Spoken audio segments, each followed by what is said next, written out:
அண்ணாமலை அவர்கள் புதிய கட்சி தொடங்குறாருங்கிறத உறுதிப்படுத்திட்டாரு.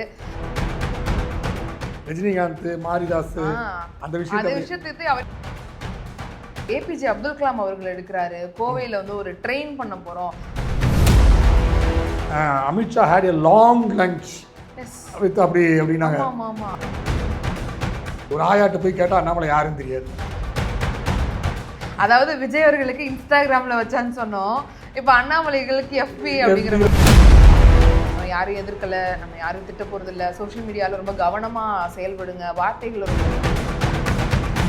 இப்பொழுது ஜனவரி மாதம் 6 மாதம் 6 மாதத்துக்குள்ள 60,000 பேருக்கு ட்ரைனிங் தரணும். நீங்கள் எப்படி 60,000 பேருக்கு ட்ரைனிங் தரணும்? யாரும் கல்லெறியவில்லை, யாரும் சோடா பாட்டில் விடவில்லை, யாரும் கடை மூட சொல்லவில்லை. ஆனால் பாய்தமிழ் நேயர்களுக்கு வணக்கம். நான் பவித்ரா சேவியர். 3ஆம் பார்வை நிகழ்ச்சியில மீண்டும் உங்களை சந்திப்பதில் பெரும் மகிழ்ச்சி. அண்ணா வணக்கம். வணக்கம்மா. இன்னைக்கு ரொம்ப பரபரப்பா போயிட்டு இருக்க விஷயம், நேற்று நம்ம பேசின இன்னொரு விஷயம், அண்ணாமலை அவர்கள் புதிய கட்சி தொடங்குறாருங்கிறத உறுதிப்படுத்திட்டாரு. அதுவும் அவர் வீடியோ ஒரு 23 நிமிஷம் ஒரு வீடியோ பேசியிருக்காரு. லைவ்ல ஏகப்பட்ட கமெண்ட்ஸ், வியூஸ் ஒரு பக்கம் அதிகமாயிட்டே போறதுலாம். ஆமா, அது அவர் பேச வந்தது ஒண்ணு, ஆனா அது பேசிட்டாரு. முடிக்கிற மாதிரி போறாரு. கொஸ்டின் கேக்குறாங்க. பாத்தீங்கன்னா நம்ம ஆரம்பிக்கும் போது பார்க்கும்போது பாத்தீங்கன்னா ஒரு 6,000, 12,000, 33,000, அப்புறம் 53,000 முடிஞ்சது. ஆமா. ஸோ நம்ம நேற்று பேசுன மாதிரி தான் நீங்களும் நம்மளும் பேசிட்ட போது ரஜினிகாந்த், மாரிதாஸ் அந்த விஷயத்தை அவரும் சொல்லியிருந்தார். நேற்று தான் நம்ம பேசியிருந்தோம். அவர் அதையும் சொல்லியிருந்தார். அவர் கூப்பிட்டாரு, நான் அதை வேணான்னு சொல்லிட்டு பிஜேபிக்கு வந்தேன், ஏன்னா முன்னாடியே இங்கே வாக்கு கொடுத்துட்டேன், அதனால அதை மீற முடியலன்னு இன்னும் சில காரணங்களும் இருக்கு, அதனால நான் அதை வேணான்னு சொல்லிட்டு வந்தேங்கிறது இன்னைக்கு டாக் ஆஃப் த டவுன்னே சொல்லலாம். பட் நம்ம நேற்றே சொன்னோம் இந்த மாதிரி மாரிதாஸும் அண்ணாமலையும் அங்கே போகிறதா இருந்துச்சு. ரஜினிகாந்த் வெயிட் பண்ணிட்டு இருந்தாரு. அதுக்கப்புறம் சில இந்த அண்ணாத்த படத்தெல்லாம் போனனால டைவர்ட் ஆகிட்டாரு அப்படின்னு சொன்னா அப்புறம் இன்னைக்கு அதையே சொல்லி வச்சிருக்காரு. அதுவும் அந்த கொரோனா விஷயத்தை பத்தியும் அவர் பேசியிருக்காரு. நேரம் நீங்க என்ன பேசுனீங்களோ அதே விஷயம் நீங்க கொண்டு வந்திருக்காரு. அதை பார்த்தீங்கன்னா அதுலதான் மாரிதாஸுக்கு அண்ணாமலைக்கு பிரச்சனை கூட ஆச்சு. அவங்க 2 பேருமே ஒரு பெரிய போஸ்டிங்ல போறதா இருந்துச்சு. ரஜினிகாந்த் இல்லைன்னு திருப்பி இவங்கெல்லாம் பிஜேபி வந்துட்டாங்க. மாரிதாஸ் தனக்கு அதே மரியாதை கிடைக்கும் நினைச்சு மாரிதாஸ் நினைச்சாரு. துணைத் தலைவர், பொதுச் செயலாளர் கிடைக்கும்னு நினைச்சாரு. அண்ணாமலை கண்டுக்கல. அப்புறம் தான் அண்ணாமலை பற்றி பல்வேறு விஷயங்களை மாரிதாஸ் பதிவு பண்ணாரு. ஸோ அந்த விஷயத்தெல்லாம் இன்னைக்கு அந்த மாரிதாஸ் விஷயத்தை பேசாட்டியும் ரஜினிகாந்த் அவர்கள் பத்தி பேசும்போது இதெல்லாம் வந்துருச்சு அப்படிங்கிறது. ஆமா, அதுக்கப்புறம் இப்போ பிஜேபி பயங்கர உஷாரா இருந்திருக்கு. இவர் 12 மணிக்கு ரிலீஸ் பண்றாரு சொன்னாலும் 12 மணிக்கு அவர் ரிசைன் பண்ணிட்டாரு அப்படின்னு லெட்டர் பேட் விட்டுட்டாங்க. ஆமா, அவர் கரெக்டா அவர் வீடியோ அவர் என்ன நமக்கு ரிசைன் கொடுக்குறது, நாங்க ரிசைன் பண்ணிட்டோங்கிறத அக்செப்ட் பண்ணிட்டோம் அப்படிங்கிற ஒரு லெட்டர் கொடுத்தாங்க. அதுக்கப்புறம் தான் அவர் லைவ் வந்தாரு. அந்த நேரமே ஒப்பிட்டு பார்க்க முடிஞ்சது. இன்னொரு விஷயம்னா, நான் கவனிச்சது அவர் புதிய கட்சி ஆரம்பிக்கிறாரு, இதெல்லாம் ஏற்கனவே எதிர்பார்த்தது, நமக்கு புதுசு இல்லை, மேபி மக்களுக்கு புதுசா இருக்கலாம். ஆனா அவர் சொன்ன விஷயம் ஒன்று இருக்குல்ல, ஏபிஜே அப்துல் கலாம் அவர்கள் எடுக்கிறாரு. கோவையில் ஒரு ட்ரெயின் பண்ண போறோம், அதாவது ட்ரெயின்டு பொலிட்டீஷியன்ஸ் வர போறாங்க நம்மளுடைய கட்சியில இருந்து. இப்போதைக்கு இயக்கமா தொடங்குறோம், ஆனா ட்ரெயின்டு பொலிட்டீஷியன்ங்கிறது தமிழ்நாடுக்கு ரொம்ப புதுசு. அதுவும் இளைஞர்களை கூப்பிடுறாரு. அப்துல் கலாம் அவர்கள் ஏன் எடுக்கிறாரு, நிறைய டைம் நேர்ல சந்திச்சு பேசியிருக்கேன்லாம் பேசுறாரு. விஜய் கூட பாத்தீங்கன்னா ஆரம்பிக்கும் போது இப்போ ஈவேரா, அப்புறம் நம்ம காமராஜ் இதெல்லாம் ஆரம்பித்தாங்க. எங்களுக்கு இவங்கன்னா தலைவர், கொள்கை தலைவர்னு ஆரம்பித்தாங்களே. இவர் மறைமுகமாக இப்போ ஏபி அப்துல் கலாமே கொள்கை தலைவர்னு ஆரம்பிச்சிருக்காரு. அவர் விஜயகாந்த் கிட்ட 2009 தேமுதிக வரும்போது நான் ஒர்க் பண்ணேன்னு சொன்னார். பட் நாங்கள் 2010 தான் போனோம். ஸோ எங்களுக்கு முன்னாடி போயிட்டார் போட்டுருக்கு அவர். அண்ணாமலை எங்களுக்கு தெரியல அவரை. ஸோ அவர் சொல்லிட்டு இருந்தார். அது மாதிரி விஜயகாந்தையும் சொல்லியிருக்காரு. ஸோ இவரெல்லாம் கொள்கை தலைவராக உருவாக்கியிருக்காரு அவர். இப்போ எனக்கு என்ன பெரிய காமெடி, எல்லா தலைவர்களும் எல்லாரும் வச்சுட்டாங்க, யாராவது புதுசா தான் வச்சாகணுங்கிறதுனால இப்போ கரண்ட்லி இருக்கிறாரு. மக்கள், அதுவும் இளைஞர்களுக்கு ஒரு பெரிய எடுத்துக்காட்டா இருந்திருக்காரு. பாலிடிக்ஸ்ல இல்லாட்டியும் அரசமைப்புல அப்படி இருக்காருங்கிறனால அவர் எடுத்திருப்பாரு அப்படின்னு தோணுது. கான்ட்ரோவர்ஷியல் இல்லாத தலைவர் வேற. கண்டிப்பா பாத்தீங்கன்னா ஈவேரா கலங்கமும் இல்ல அவர். ஆமா, இப்போ ஈவேராலாம் பாத்தீங்கன்னா ஒரு கான்ட்ரோவர்சி எதிர்கோஷ்டின்னு இருக்கும். இப்போ காமராஜருக்கு கூட ஜாதி ரீதியாக எதிர்கோஷ்டி இருக்கும். அஞ்சலை அம்மாள் பெருசாக யாருக்கும் தெரியாதனால பெரிய விஷயங்கள் கிடையாது. ஆனால் இவருக்கு ஏபிஜே அப்துல் கலாம் அவர் மரணம் அடைந்த அடுத்த நாள் தமிழகத்தில் பதியப்படு யாரும் கல்லெறியவில்லை, யாரும் சோடா பாட்டில் விடவில்லை, யாரும் கடை மூட சொல்லவில்லை, ஆனால் தனிச்சையாக ஒரு பெரிய பத்து நடந்தது அப்படின்னு எல்லாம் போட்டாங்கல்ல. ஸோ ஒரு எதிர்ப்பு இல்லாத ஒரு நபர் அவர். ஸோ அவர் இப்போ கொள்கை தலைவராக கொண்டு வந்திருக்காரு. முன்னாடி அவரோட பேச்சுமே அப்படிதான் இருந்துச்சு. நம்ம யாரையுமே எதிர்க்கலை, நம்ம யாரையுமே தப்பாக பேச போகிறது கிடையாது, கிடையாது, எல்லாரையும் மரியாதையாக தான் நம்ம நடத்த போகிறோம், நம்ம வந்து ஒரு சிங்கிள் மாதிரி ஆரம்பிக்கிறோம், ஒரு பெரிய கட்டடம் கட்டணும், நம்ம சின்னதுலேருந்து ஆரம்பிக்கிறோம், ஊராட்சியிலேருந்து ஆரம்பிக்கிறோம். டிஎம்கேலேருந்து ஆரம்பிச்சு டாக்டர் கிருஷ்ணசாமி மாதிரி எனக்கு யாருமே ஆமா, எல்லாருமே எதிரி இல்லைன்றாரு. சொல்லிட்டேன் எல்லாரும் ஈக்குவலா நாங்க வந்து டேக்கிள் பண்ணுவோம். இப்போ டிஎம்கே எப்படி பாக்குறோமோ அதே மாதிரி தான் பிஜேபியும் பார்க்க போறோம், அதே மாதிரி தான் கிருஷ்ணசாமியும் பார்க்க போறோம், அதே மாதிரி தான் டிவிகேயும் பார்க்க போறோம். எந்த வேறுபாடும் இருக்க போறது இல்ல. இன்னொரு சந்தேகம் எனக்கு சைட்ல வந்துச்சு. இப்போ வந்து ஒரு பயிற்சி முகாம் நடத்த போறேன்னு சொல்றாரு. எனக்கு தெரிஞ்சு உள்ளாட்சி கோயம்புத்தூர்ல ஒரு இடமாவே இருக்க போகுது. அவர் என்ன சொன்னாரு, இப்போ நமக்கு குறைஞ்சபட்சம் நம்ம உள்ளாட்சியில் வந்து கிட்டத்தட்ட 30,000 பதவிகள் இருக்குன்னு நினைக்கிறேன் இல்லையா? 30,000 பேருக்கு எப்படி போஸ்டிங் கொடுக்க போறாரு, எப்படி பயிற்சி எடுக்க போறாரு? இந்த லிங்க் போட்டிருக்காருல, இன்னில இருந்து எல்லாரும் தொடங்குவாங்க. இப்போ எப்படி விஜய் ஆப் லான்ச் பண்ணி அதுல எல்லாரும் அது பண்ணாரா? இல்ல இப்போ ஜனவரி மாதம் தேர்தல் நடக்க போகுது, உள்ளாட்சி தேர்தல் ஜனவரி மாதம் நடக்க போகுது. நீங்க ஒரு வட்டத்துக்குன்னு 2 பேருக்கு நீ ட்ரைனிங் கொடுக்கணும். குறைஞ்சபட்சம் 30,000 60,000 பேருக்கு நீங்கள் போஸ்டிங் இது ட்ரைனிங் தரணும். இப்பொழுது ஜனவரி மாதம் 6 மாதத்துக்குள்ள 60,000 பேருக்கு ட்ரைனிங் தரணும். நீங்கள் எப்படி 60,000 பேருக்கு ட்ரைனிங் தர கொடுப்பீங்க? அது மிகப்பெரிய சவால் தான். அது இல்லாமல் அதுக்கு பொருளாதாரம் குறைஞ்சபட்சம் அதுதான் ஒரு பெரிய கேள்வியே. ஏன்னா பிஜேபிங்கிற ஒரு பெரிய நேஷனல் பார்ட்டிக்கு பின்னாடி அவர் இருக்காருங்கும் போது அங்க இருந்து அவருக்கு எல்லா ஒத்துழைப்பும் வந்துச்சு, எல்லா சைட்ல இருந்தும் அவருக்கு ஒரு சப்போர்ட் கொடுத்துருந்தாங்க. இன்னைக்கு அது இல்லாம வெறும் தனிநபரா அவர் வரும்போது அவருக்கு ஒரு பெரிய எதிர்ப்பு, அவருக்கே நிறைய ஃபேக்கல்டிஸ். அதெல்லாம் பார்த்தீங்கன்னா நீங்க நேஷனல் சேனல்ஸோட பில்டப்லாம் பார்த்தீங்கன்னு வைங்களேன், பயங்கரமான பில்டப். நேஷனல் சேனல்ஸ் நான் அவங்க ப்ரொனவுன்ஸ் பண்றதை பார்த்தீங்களாண்ணே, அண்ணாமலை அவங்க ஒரு மாதிரி ப்ரொனவுன்ஸ் பண்றாங்க, அதை தப்பா ப்ரொனவுன்ஸ் பண்றதும் ஒரு ட்ரோல் ஆயிட்டு இருக்கு. இப்போ அவங்க பேரை வந்து நம்ம தமிழ் பேரை வந்து அவங்க எல்லாரும் நீங்க தமிழ்ல பாத்தீங்கன்னா பாருங்க, நம்ம வந்து எல்லாம் மோடி அப்படின்னு போடுவோம், ஆனா தினமணி மட்டும் மோடி போடுவாங்க. அதே மாதிரி வாஜ் பாய் நம்ம சொல்லுவாங்க, வாஜ் பேயின்னு சொல்லுவாங்க. ஸோ அது மாதிரி ப்ரொனன்சியேஷன் பிரச்சனைகள் இருக்கும். ஸோ இது மாதிரி நிகழ்வுகள் இதெல்லாம் பிரச்சனைகள்லாம் இருக்கும்போது அந்த நேஷ்னல் சேனல்ஸ்ல எல்லாம் பார்த்தீங்கன்னா அவர் கூப்பிட்டாங்க, காம்ப்ரமைஸ் பண்ணாங்க, பேசுனாங்க, பதவிகள் கொடுக்க போறாங்க, தலைவராக்க போறாங்க, போறாங்க, இவர் இதாக போறான்னு பயங்கரமா எல்லாம் ஸ்பீச் போயிட்டே இருக்குது. அது இல்லாமல் பார்த்தீங்கன்னா இன்னொரு விஷயம் பார்த்தீங்கன்னா Amit Shah had a long lunch with அப்படின்னாங்க. அப்புறம் லாங் லஞ்ச் கையெல்லாம் காஞ்சிராதா, எவ்வளோ நேரம் சாப்பிட்டுருப்பாங்கன்னு தெரியாது. லாங் லஞ்சுன்னு 3 மணி நேரமா 4 மணி நேரமா, அவ்வளோ இந்த சினிமாவில் சொல்கிற மாதிரி, இந்த மாயாண்டி குடும்பத்தில் சொல்கிற மாதிரி சாம்பார் சாதம், குழம்பு, ரசம், மோர்னு சாப்பிட்டாங்களான்னு தெரியல, லாங் இதில் சாப்பிட்ருக்காங்கன்னு சொல்கிறாப்புல. பட் இன்னொரு வெர்ஷன், நம்ம ஒரே வருஷன் பார்த்துட்டு இருக்கும்போது நம்ம 3வது கண்டுன்ற போது 3வது வருஷம் சொல்லியாங்க இல்லையா? அதில் அமித்ஷாவும் எல்லாம் கூப்பிட்டு சொன்ன விஷயம் என்னவா, தம்பி நீ வந்து ரொம்ப நிறைய அமௌண்ட் அடிச்சிருக்க, கிட்டத்தட்ட ஒரு பல ஆயிரம் கோடி கணக்கு வருது, ஏற்கனவே அவதூறு வழக்குகள் வேற இருக்கு, பெங்களூர்ல வேற கேட்டட் கம்யூனிட்டியில நீங்க பெரிய இதில் வந்து ஒரு பார்ட்னராக இருக்கேன்னு சொல்லப்பட்டதுக்கு. ஸோ பெரிய தொகை இருக்குது. ஸோ அந்த தொகையெல்லாம் எப்போ வைப்ப, கணக்கு வழக்கெல்லாம் முடிச்சுட்டு கிளம்புப்பா, நீ பாட்டு என்ன ரிசிக்னேஷன் கிளம்புற, நீ பாட்டு கிளம்பிட்டா உனக்கு இன்வெஸ்ட்மெண்ட்டுக்கு எவ்வளோ செலவு பண்ணியிருக்கோம் நாங்கள், என் மக்கள் என் மாத்திரைக்கு அதில் ஒரு 1000 கோடி செலவாயிருக்குன்னு ஒரு மிகப்பெரிய தலைவர். இப்போ நம்ம சொன்னோம்ல பட்டியலில் ஒரு தலைவர். குறுகிய காலத்துல இப்படி ஒரு பெரிய பிம்பம் வர்றதுக்கு முக்கிய காரணம் அந்த கட்சி தாங்கிறதுல எந்த ஒரு மாற்றுக்கிறதும் கரெக்ட் பாப்போம். அதனால என்னன்னா இத்தனை செலவு பண்ணியிருக்கோம், உனக்கு ஒரு 1000 கோடி செலவு பண்ணியிருக்கோம், பாத யாத்திரை, என் மக்கள் இதில் என் மக்களில் வந்து எல்லா தலைவர்களையும் பங்கேற்க வச்சோம், நானே வந்தேன், நானே முடிச்சு வச்சேன், இவ்வளவு நிகழ்வு உன்னை பண்ணோம், பெரிய லெவலில் கொண்டு வந்தோம், அரவக்குறிச்சியில் தோற்று போயிட்டார். அப்புறம் வந்து நான் கோயவையில் வந்து எம்பி நின்று கண்டிப்பாக ஜெயிச்சிருவேன்னாரு, உன் ஆள்லாம் சேர்ந்து மார்க்கெட்டிங் பண்ணி இவர் கண்டிப்பாக ஜெயிச்சிருவான்னு சொல்கிறாரு. பட் என்ன பண்ணிட்டேன், நீ கரெக்டாக அந்த இடத்துல போய் பார்க்கும்போது தோற்று போயிட்டேன். அங்கே ஒருத்தர் வந்து இந்த அனலிஸ்ட் வந்து அவர் தான் ஜெயிப்பார், இல்லைன்னா நான் அனலிஸ்டிங்கை விட்டு போகிறேன்னு சொன்னவர் இன்னும் அனலைஸ் பண்ணி தான் சுற்றினுக்கிறாரு. ஸோ இது மாதிரிலாம் இருக்கும்போது அவரோட மைனஸ் உடனே மாநிலத்தில் வைக்கிறது, இதெல்லாமே வந்து உனக்கு கொடுத்தோம், இவ்வளவு கொடுத்தோம் உனக்கு திருப்தி இல்லை அப்படின்னா என்ன பிரச்சனை உங்களுக்கு அப்படின்னு டிஸ்கஸ் பண்ணிருக்காங்க. ரொம்ப நாளாவே இந்த பேச்சு போயிட்டு இருக்குல்ல. அவர் என்ன சொல்ல, டிசம்பர் 4 நான் சொல்லிட்டேன், ப்ரிப்பேர் ஆகிக்கோங்க, நான் வெளியே தான் போறேங்கிறது டிசம்பர் 4. நான் அந்த கட்சி வேலையெல்லாம் முடிச்சு கொடுத்துட்டு போக சொன்னாங்க, எலெக்ஷன் ஒர்க் முடிச்சுட்டு போறேன் அப்படிங்கிற. அப்போ ஒரு இந்த எலெக்ஷன் ஒர்க்லாம் முடிச்சுட்டு தனியா ஒரு கட்சி ஆரம்பிக்க ரெடியா இருக்காருன்னா அவர் வந்து ரொம்ப லாங் டேர்ம்க்கு யோசிக்கிறாரா அப்படிங்கிற மாதிரி ஒரு பேசுறாரு. லாங் டேர்ம்னா கூட இப்போ இவர் எப்படி சரி பண்ண, எனக்கு தெரிஞ்சு இப்போ பார்த்ததெல்லாம் கிழங்கட்டிங்க தான் எல்லாம் வந்து ஒரு என்ன மாதிரி என்னை விட ஐஸ் அதிகமாக இருக்கிறவங்க தான் வந்து அவருக்கு சேர்ந்துட்டு 50,000 பேர் சேர்ந்துருக்காங்க. அது வரைக்கும் வீட்டில் ரிட்டையர் ஆகி உட்காந்துருக்கவங்களாம் இப்போ சேர ஆரம்பிச்சிட்டாங்க. ஏன்னா யூத் எல்லாம் இப்போ எல்லாம் அந்த பக்கம் போயிட்டாங்க, விஜய் போயிட்டேன். விஜய் இப்போ நான் ஃபேஸ்புக்கில் எல்லாம் பார்க்குறேன், நான் வந்து அந்த லிங்க் பேர் வி த லீடர் லிங்க்ல நான் பார்க்குறேன், எல்லாம் அனுப்பிச்சுட்டு எல்லாம் வந்து வயசானவங்க 50 வயசுக்கு மேலே வீட்டில் ரிட்டையர் ஆனவங்க, ஏன்னா 12 மணிக்கு மேலே ரிட்டையர் ஆனவங்க தான் எல்லாம் அதை பார்த்துருப்பாங்க லைவை, அவங்க எல்லாம் தான் சேர்த்து போட்டு எல்லாம் சேர்ந்துருக்காங்க. 50,000 பேர் சேர்ந்துருக்காங்க. இது ஒரு ஒரு ஒரு டைட்டானிக் மாதிரி ஒரு இடத்துல முட்டும்.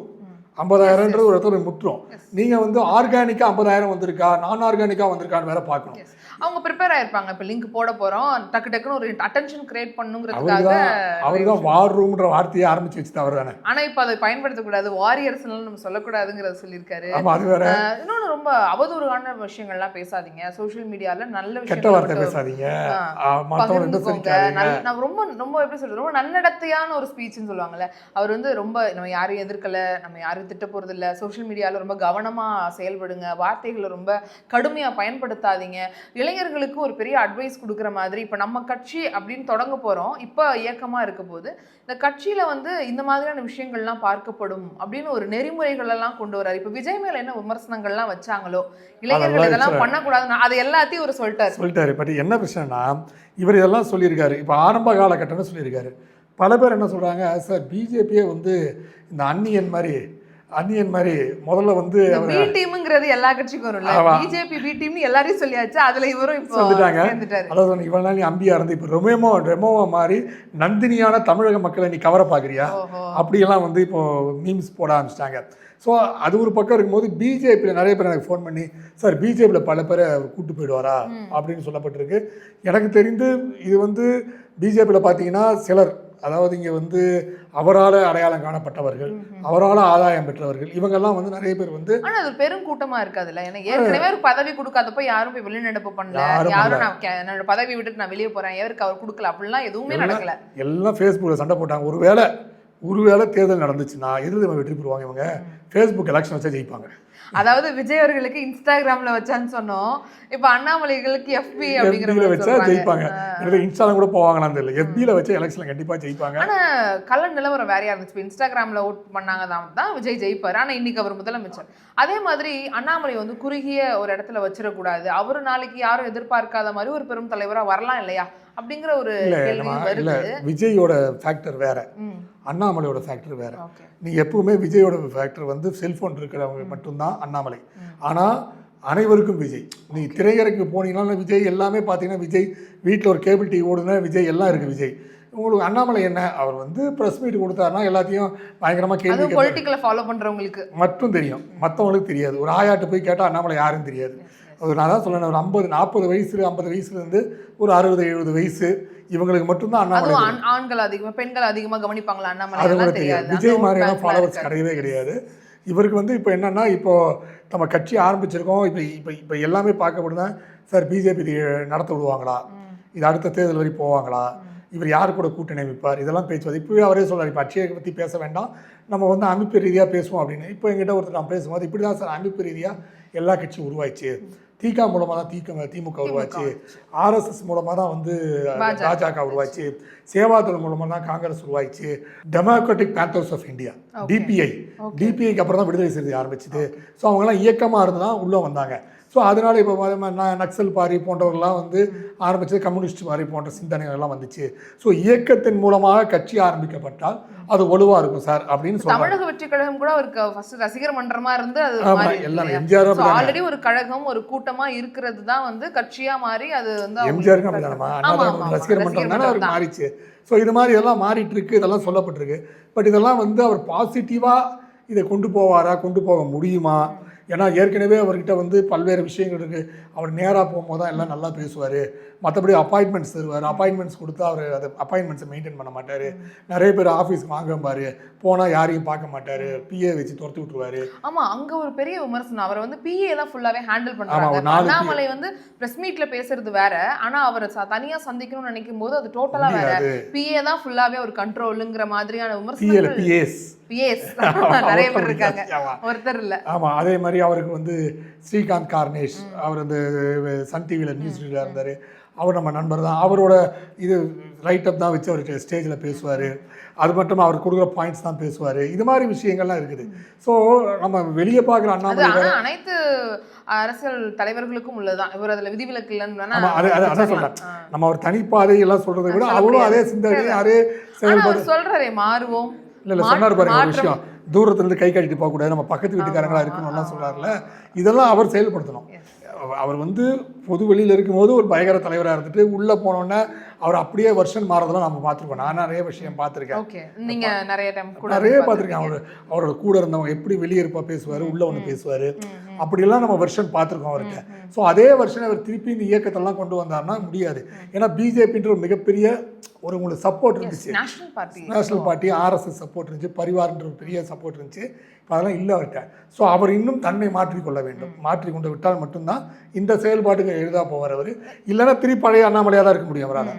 ஆனால் இப்போ அவர் சொல்லியிருக்க விஷயம் ஒன்று கவனத்தை ரொம்ப ஈர்க்குது. என்னன்னா இப்போ எம்எல்ஏ சீட் ஆகட்டும், எம்பி சீட் ஆகட்டும், கவுன்சிலர் சீட்டாக கூட இருக்கட்டும், எல்லாருமே பதவிகளில் இருக்கணும். ஒருத்தவங்களுக்கு ஒரு டைம் லிமிட் இருக்குது. தொடர்ந்து இவங்களே அமைச்சராகவோ இவங்களே மினிஸ்டராகவோ இப்படிலாம் வைக்க முடியாது. ஒருத்தவங்க கட்சியே வந்து நிறைய வரைமுறைகளுக்கு வந்து உட்பட்டு இருக்கும். இத்தனை காலங்கள் தான் ஒருத்தர் இருக்க முடியும், அடுத்து இன்னொருத்தவங்களுக்கு வாய்ப்பு கொடுக்கப்படும். அது நானும் அதில் இன்க்ளூடட் தான். இப்போ நானே கண்டினியூவாக தலைவராகவும் நானே கண்டினியூவாக அதுவெல்லாம் இருக்க மாட்டேன் அப்படின்ற விஷயங்கள்லாம் சொல்கிறாரு. எல்லாரும் சேர்ந்து மாற்ற போகிறோம், இது வந்து ஒரு மாற்றம் மாறுவோம் அப்படின்னு ஒரு முழக்கத்தை கொடுத்துருக்காரு. மோடி நீங்கள் வந்து ஆல் இண்டியாவிலே பார்த்தீங்கன்னா பாஜக 70 வயசுக்கு மேலே பதவி கிடையாதுன்னு சொல்லியிருக்காங்க. மோடி இருக்கார் இல்லையா, 70 வயசுக்கு மேலே தான் அவர் இருக்கார். ஸோ அது சில விஷயங்கள் வந்து அதுக்கு வந்து விழிப்பாங்க அந்த இதெல்லாம், அந்த கருத்துக்களெல்லாம் அதெல்லாம் மாதிரி வரும்போது இது வெறும் நடக்கும். ஸோ இவர் இப்போ இருக்கலாம். இப்போ அண்ணாமலை இல்லை, இவர் போயிட்டாருன்னா அண்ணாமலை ஃபாலோவர்ஸ் என்ன பண்ணுவாங்க?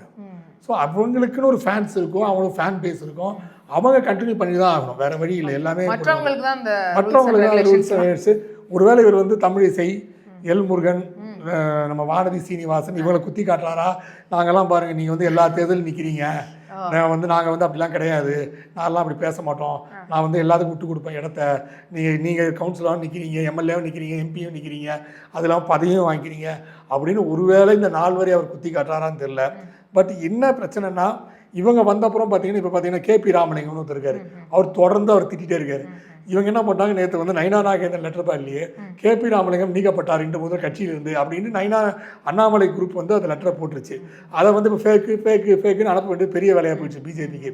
ஸோ அது மாதிரி ஃபேக் விஷயங்கள்லாம் கூட உள்ள வருது. இது எது ஃபேக்கு எது ஒரிஜினல் கண்டுபிடிக்கிறதுக்குள்ள கட்சிக்காரன் தலைவலியாக இருக்கும், இவங்களும் தலைவலியாக இருக்கும். கரெக்ட் நிறைய விஷயங்கள் போயிட்டு இருக்கு. இதே மாதிரி அவர் வந்து கல்ட் பாலிடிக்ஸை மாற்றலாம்னு சொல்லியிருக்காரு. அதெல்லாம் பாசிபிள் ஆகுனா ஒரு 50-60 வருஷமா இருக்கக்கூடிய ஒரு பாலிடிக்ஸ். இப்போ பிறந்த நாளாக நான் கொண்டாடலங்கிறாரு, ஆனால் எல்லா இடத்துலையும் போஸ்டர் பார்த்தோம், பேனர் பார்த்தோம், நிறைய இடங்கள்ல அவரோட அனுமதி இல்லாமல் தான் நடந்து. நிறைய விஷயம் சொல்றேன் உங்களுக்கு, நிறைய விஷயம் வந்துகிட்டே இருக்கு. இரா கணேசன் இருந்தார் இல்லையா, நாகாலாண்டு, அவர் வந்து பாஜகவோட பொதுச்செயலாளர் இருந்தார்.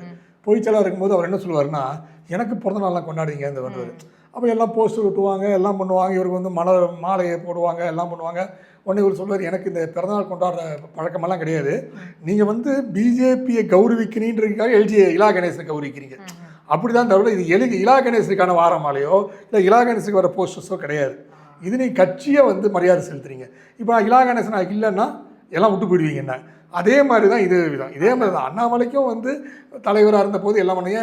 அவர் பாஜக தலைவராக ஆகிறதுக்கு முன்னாடி ஐபிஎஸ்ல இருக்கும்போது யார் போய் மாலை போட்டாங்க, யார் போஸ்டர் போட்டாங்க? பிஜேபி அந்த மரியாதை தான் உங்களுக்கு வந்துச்சு, அதுதான் தான் உங்களுக்கு செயல்பாடு நடந்துச்சு. இப்போ என்னென்னா இவர் இதெல்லாம் சொல்கிறாரு, இதெல்லாம் வந்து ப்ராக்டிக்கலாக ஒர்க் அவுட் ஆகுமா?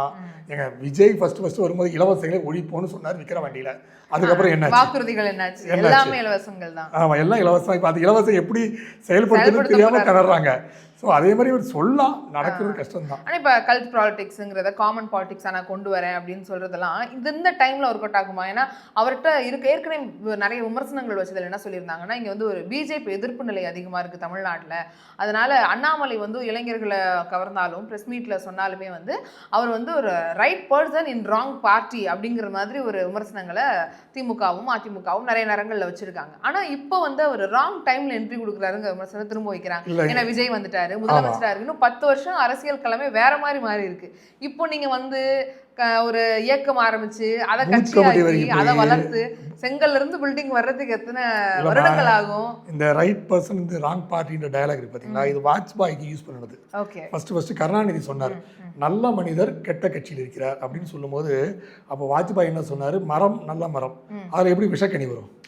நல்ல பழம் தான் வரும். அதே மாதிரி குட் பார்ட்டியில் இருக்கும்போது குட் பர்சன் தான் இருக்க முடியும், குட் பார்ட்டி ராங் பர்சன் இருக்கு அப்படின்னு அவர் வாஜ்பாய் அப்போ சொன்னார். இப்போ அதே தான் இப்போ அண்ணாமலைக்கும் அதே தான் சொல்ல முடியும். அவர் ஒன்று விஷமரத்தில் காய்த்த விஷக்காயா, இல்லை நல்ல மரத்தில் நடந்த தேவ மரத்தமாக நமக்கு தெரியாது. இன்னும் கட்சி ஆரம்பித்து இதுக்கு ஃபண்டிங்கு பூத் கமிட்டி மேடம் தேர்தல் சாதாரண விஷயம் கிடையாது. பூத் கமிட்டி வரை ஆள் இருக்கணும். நான் வந்து அண்ணாமலை வந்து பயங்கரமாக பொங்கி விடுவான்னு சொல்லும்போது பூத் கமிட்டின்னா பூத் கமிட்டிலாம் தேவையில்லைங்க, மக்கள் ஆர்வரித்து ஓட்டு போடுவாங்க. எம்ஜிஆர் அப்படி தான் ஓட்டு போட்டாங்கன்னு கேட்டாங்க. இப்போ விஜய்க்கு அதே சொல்லலாம் நம்ம. பட் விஜய்க்கு எம்ஜிஆருக்கு இருக்கிற அந்த ஃபேக்ட்ரு, அந்த ஃபேன் பேஸ் இவருக்கு இருக்கான்றது மிகப்பெரிய கேள்விக்குறி. இவர் கூட இருக்கிற அந்த வலதுசாரி சிந்தனையாளர் மட்டும்தான் இருக்காங்க.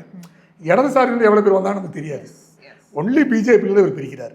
ஸோ பிஜேபியிலேருந்து பிரிக்கிற அதே ஓட்டு தான் இவருக்கு வருமே தவிர எதிர்த்தரப்புலேருந்து ஓட்டு வருமா? ரொம்ப ரொம்ப குறைவான ஒரு ரொம்ப பர்சன்டேஜ் கம்மியாக இருக்கும். ஸோ அதெல்லாம் பெருசாக இவரால் உடைக்க முடியாதுன்னு தான் நினைக்கிறேன். இவரும் ஈவேரா அவர் விமர்சிச்சிருக்காரு, இவரும் வந்து கருணாநிதி விமர்சிச்சிருக்காரு, இவரும் என்ன திராவிட முன்னேற்றம் ஊழல்னு சொல்லியிருக்காரு, எல்லாத்தையும் சொல்லியிருக்காரு. ஸோ அங்கேருந்து ஓட்டை பிரிப்பாராங்கிறது கஷ்டமாக தான் இருக்குது நான் பார்க்கும்போது. கண்டிப்பாக அவர் என்ன பண்ண போறாரு அப்படிங்கிறது ரொம்ப கியூரியஸாக இருக்குது. ஏதோ நம்மளால டீ கோடிங் பண்ணியிருக்கோம், அதுக்கப்புறம் என்ன தெரியாது நமக்கு தெரியாது. பார்க்கலாம், தொடர்ந்து பார்க்கலாம். இந்த மாதிரி நிறைய விஷயங்கள் நம்ம தொடர்ந்து பேச போகிறோம். உங்களுக்கு இந்த வீடியோ பிடிச்சிருக்கு அப்படின்னா லைக் பண்ணுங்க, உங்களுடைய நண்பர்கள் மற்றும் உறவினர்களுக்கு வீடியோவை ஷேர் பண்ணுங்க. தொடர்ந்து பை தி பீப்பிளை பார்த்துட்டே இருங்க, சப்ஸ்கிரைப் பண்ணுங்க. மற்றும் ஒரு வீடியோவில் உங்களை சந்திக்கிறோம். நன்றி, வணக்கம்.